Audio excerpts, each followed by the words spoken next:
Lá vem a professora com o poder da Deus e o feminino na pintura. O renascentista Sandro Botticelli pintou vários quadros com cenas mitológicas. No caso de Vênus e Marte, não sabemos quem encomendou a pintura e suspeita-se que ela tenha sido feita como parte de um móvel ou cabeceira de cama para as núpcias de algum casal. Quanto aos modelos, o consenso é de que o rosto da Vênus foi inspirado na nobre italiana Simonetta Vespucci, que além de musa foi o amor platônico do pintor. Já o jovem deus da guerra, Marte, teve como modelo o rosto do Giuliano de Médici, que dizem era o amante da Simonetta. Segundo o mito, Vênus era casada com Vulcano, feio, horroroso deus da metalurgia, que ao descobrir o adultério da esposa, forjou uma rede de correntes finas e a capturou junto com seu amante. Para se vingar, ele os expôs ao ridículo diante de todo o Olimpo. Mas o tema da refinada pintura é um momento de descanso dos deuses. Na cena em simetria invertida, eles aparecem no primeiro plano ladeados por sátiros que brincam com as armas do Marte. A lança é considerada como um símbolo fálico e a vegetação é composta pela murta, símbolo do casamento, e pelo louro, símbolo da vitória. Ao lado da cabeça de Marte pode-se ver um ninho de vespas. Essa imagem tem duas interpretações. A primeira é que foi colocado esse ninho aí como uma referência ao sobrenome da Simonetta. Então, vespa vai lembrar Vespucci. A segunda interpretação é que as vespas significam que o amor pode ser doce como mel, mas também pode ferir como a sua picada.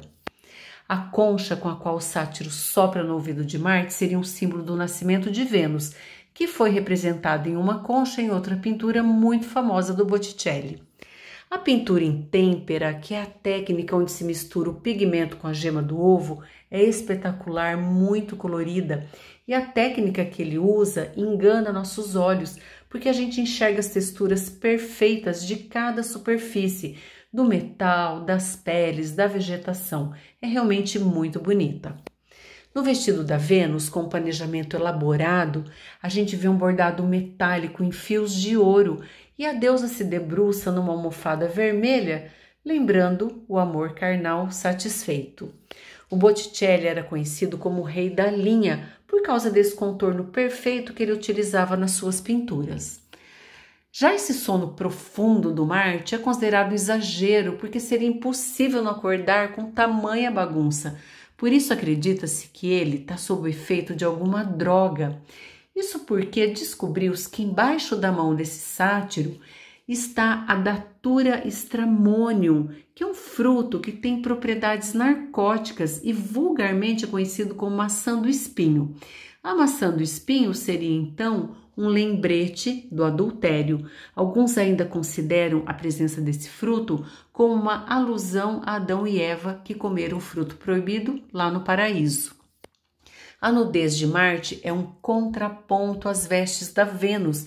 Isso não foi por acaso. No século XV, as pessoas acreditavam que se a mulher olhasse com frequência a imagem de um homem nu, principalmente durante a relação sexual, lembrando que essa pintura foi feita para a cabeceira de uma cama, né? É a hipótese.